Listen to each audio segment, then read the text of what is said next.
Let's take a look at a solo over My Funny Valentine.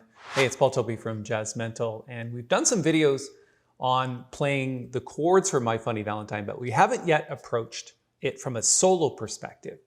So the good news is I've actually written out an entire chorus of solo, and because it's a ballad, you really only should be playing one chorus anyway, especially in a jam situation. So this is going to give you a pretty clear idea of how to approach soloing for this specific tune. We're really surrounding the key of C minor and some inner voices. So let's dive in and get started. A little bit later, I'm going to post a link to the sheet music so that you can download it and learn it and get some ideas from it. So the first thing you'll notice is that the first 4 bars are all over C minor, but you've got these inner voices moving, which is basically from the root to the major 7th, to the minor 7th, to the 6th. So it goes like this.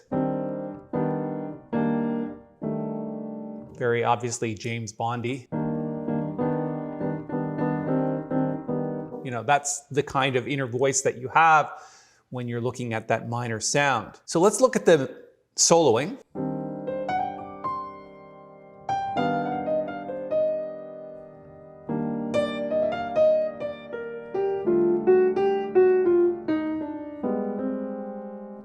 A little bit later on, I'm going to be performing the entire solo so you get an idea of how it sounds. But right now, we're just going to do it 4 bars and then another 4 bars and etc. until we run out of time. And it's probably going to take us a couple of videos to get through it.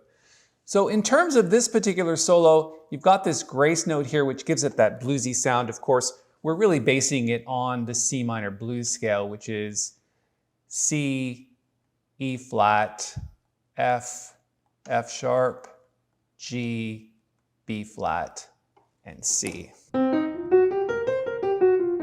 So when you get that sound, it's just basically the F sharp to G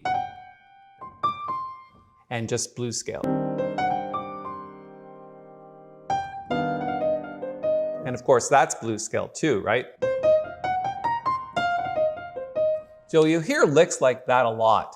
I think I've written it out pretty accurately, and you have to take a look at this triplet 16th pattern and then triplet 8ths. It's really something you need to hear rather than just look at it and try to decipher it based on the beats of each note.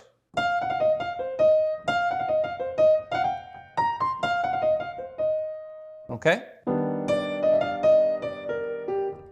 This here, you're going to have a couple of grace notes as passing notes. They're just minor seconds. So we're headed to here. We could just do this, but it sounds so much nicer if you go. It's just a really kind of jazzy feel.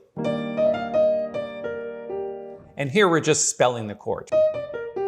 And so often you'll hear me do that, where I'm spelling the chord. In this particular case, it's the root, 9th, 5th, and 3rd.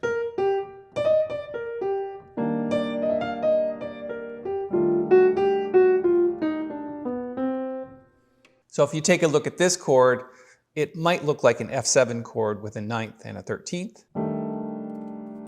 And then the right hand is doing this thing.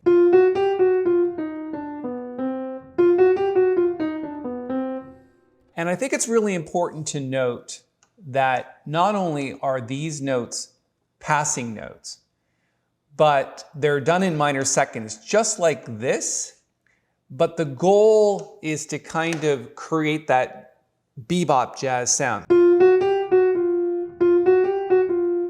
And I think that's what's important about this particular solo is I'm trying to use traditional jazz licks in order to explain how they're all put together to make a great sound. And you'll hear that a lot.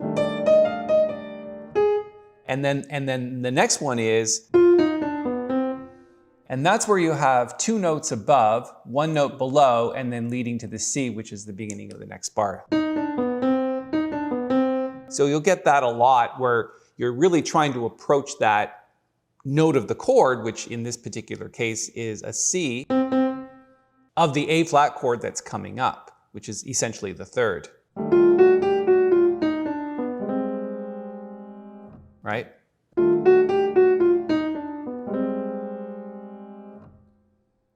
All right, let's go and tackle the next line. So this line starts off with just 3, 5, 7, and 9 of the A flat major 7th chord.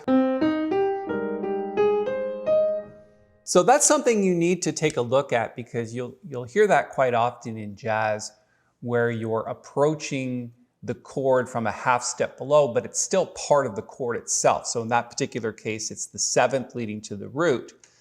So you can have things like this.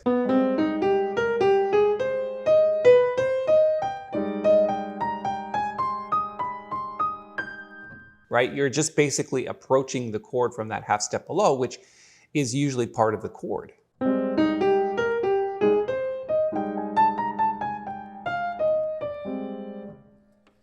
So then over the F minor 7, you've got these 2 groups of triplets.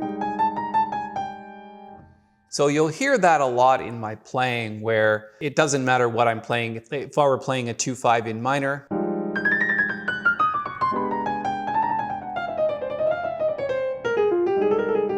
right, you've just got those 6 notes, which is 2 groups of triplet 8s.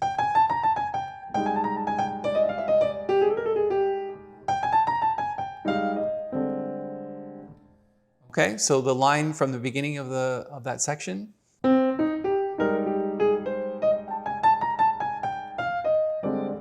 Now you'll notice that I'm ending on the 8th note before the beat.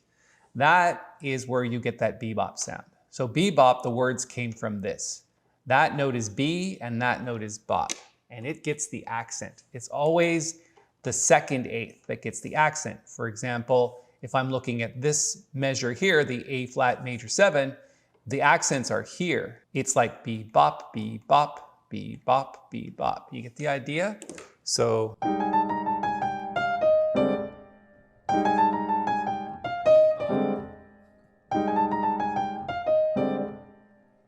And then we're going back to getting a little bit more bluesy feel here.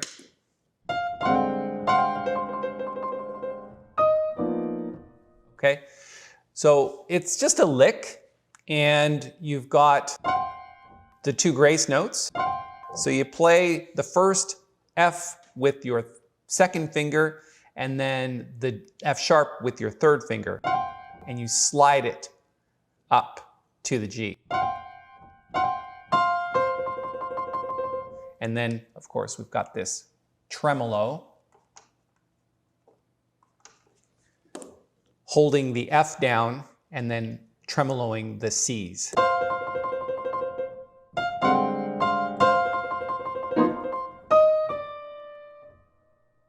So there's the first 2 lines. I'm gonna play it for you now, the entire solo, and then what we're gonna do is in the next video, continue the next line. So let me play the solo for you. When I come back, I'm gonna post a link to the sheet music so you can download it and practice it. And let's get started and play the solo in its entirety right now.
there's the solo that I've written out for you. I'm going to post a link to the sheet music up here in the corner. All you have to do is go check that out and download it and practice it. If you have any questions about it, you can certainly post it in the comments below. And if you're looking to subscribe to the channel, please just click the little bell when you do, because you'll be notified of all the upcoming videos that we are making. And we're making a lot of them, currently 5 a week. So there's a lot to learn here on Jazzmentl. I hope this has been helpful to your piano playing and your jazz performance skills.